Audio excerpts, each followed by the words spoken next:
Jammu Kashmir BJP ने अपने Jammu headquarter में यौम दस्तूर के सिलसिले में एक तकरीब का इनेकाद किया। पार्टी रहनुमाओं और कारकुनों ने बड़ी तादाद में शिरकत की। पार्टी रहनुमाओं ने इस बात पर खुशी का इजहार किया कि अब जम्मू कश्मीर में दफा 370 हटाने के बाद हिंदुस्तानी आइन के तमाम शिक्कों को नाफिज किया गया है। पार्टी के सीनियर लीडर और कानून साज विक्रम सिंह रंधावा ने कहा कि जम्मू कश्मीर अब तरक्की का एक नया मंजर देख रहा है। उन्होंने महबूबा मुफ्ती जैसे लीडरों को भी निशाना बनाया जो आइन के निफाज पर सवाल उठा रही हैं। आज नेशनल कॉन्स्टिट्यूशन डे है और इस सिलसिले में जम्मू कश्मीर में भी तरह तरह की तकरीबें, जगह जगह पे तकरीबें हो रही हैं, प्रोग्राम्स हो रहे हैं और इस दिन की अहमियत यहाँ जम्मू कश्मीर में ज़्यादा बढ़ गई है। मेरे साथ हैं विक्रम सिंह रंधावा, ये जम्मू कश्मीर बीजेपी के सीनियर लीडर और एमएलए हैं जम्मू से। कॉन्स्टिट्यूशन के जितने भी खंड हैं जब वो यहाँ पे पूरी तरह से लागू हैं तो यहाँ कितनी चेंज हुई है और खासकर जो नेशनल पिच है, जो नैरेटिव है नेशनलिज्म का, उसको प्रोत्साहन देने में कितनी मदद मिली? देखिए, नेशनलिज्म जम्मू कश्मीर में देश की आज़ादी के बाद से ही लागू था। उस वक्त के कुछ हुक्मरानों ने, आप ये कह लीजिए कि एक परिवारवाद को बढ़ावा देने के लिए या एक वंशवाद को बढ़ावा देने के लिए कुछ मॉडिफिकेशंस की और कुछ एडिशंस यहाँ पे दे दिए, जैसे धारा 370 जैसा नासूर दे दिया, जिसकी वजह से जम्मू कश्मीर जो है वो इन्होंने खाम में सुर्खियों में लाया था। Two nation, two flag, two constitutions की जो सोच थी, हाँ, जो लोग उन लोगों ने लागू की थी। हम तो एक राष्ट्र की बात करते हैं, एक भारत श्रेष्ठ भारत की बात करते हैं, और वो कल्पना जो है अभी साक्षात हुई है। आप देख सकते हैं कि अभी जो सरकार है उसने भारत के संविधान की शपथ उठाई है। हमने विधायक के नाते भारत के संविधान की शपथ उठाई है और हमें फख्र है इस बात का।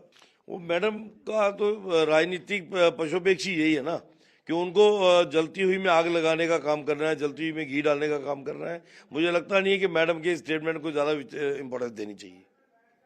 तब भी वो सवाल उठा रही है। देखिए, वो सवाल उठा रही है लेकिन जवाब उनको जो है समय रहते जरूर मिलेगा। देश के अंदर एक मजबूत गुलदस्ता है, हिंदू मुस्लिम सिख ईसाई का एक मजबूत गुलदस्ता है।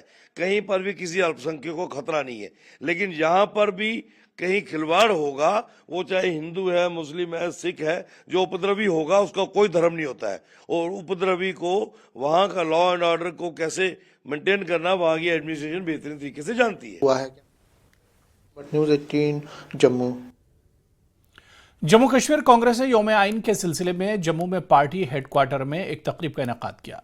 पार्टी के सीनियर रहनुमाओं और कारकुनों ने शिरकत की। कांग्रेस रहनुमाओं का कहना है कि हमें आज़ादी एक तवील जद्दोजहद के बाद मिली और हमारा आइन न सिर्फ एक दस्तावेज है बल्कि गुड गवर्नेंस के लिए एक तहरीक है। पार्टी के सीनियर लीडर और साबिक वजीर योगेश शाहिनी ने बीजेपी को तनकीद का निशाना बनाया। उन्होंने कहा कि मरकजी हुकूमत को बगैर किसी ताखीर के रियासत का दर्जा बहाल करना चाहिए।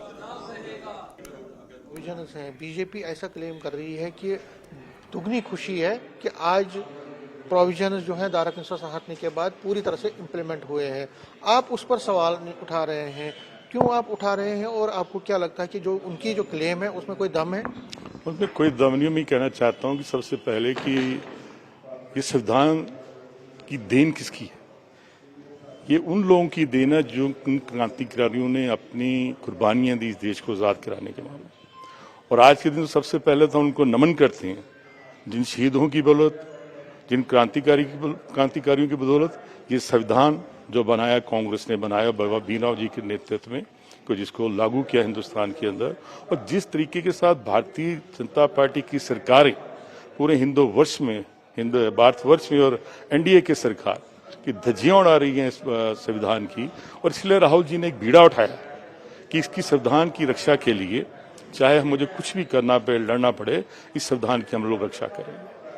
आपने संविधान की रक्षा की, आपको कहाँ लगता है कि संविधान की धज्जियां उड़ रही है? आप जब कॉन्स्टिट्यूशन, हम भी देखते हैं कि राहुल जी कॉन्स्टिट्यूशन की किताब उठा के बीजेपी ये कह रही है कि वो गुमराह कर रहे हैं लोगों को। ये उनका कहना सरासर गलत है। मुझे बताएं कि उनके लीडरों ने क्या पार्लियामेंट इलेक्शन से पहले ये नहीं कहा था कि जब 400 हमारी सीटें आएंगी संविधान को बदलेंगे? जिस तरीके से वो मनोवृत्ति की जो ये लाना चाहते हैं इस देश के अंदर, वो यहाँ चलने वाले चाहिए नहीं, क्योंकि इस संविधान को बनाने के लिए कांग्रेस पार्टी ने कई कुर्बानियां दी। और खास करके जो कांग्रेस पार्टी का नारा है कि हिंदू मुस्लिम सिख ईसाई सब आपस में भाई भाई, और जो इन लोगों ने जो नारे दिए, चाहे जम्मू कश्मीर के अंदर चाहे महाराष्ट्र के अंदर, क्या ये बांटने की बात नहीं कर रहे हैं? यहाँ के अंदर आप बटोगे तो कटोगे, तो ये तो यहाँ पर चलने वाला नहीं।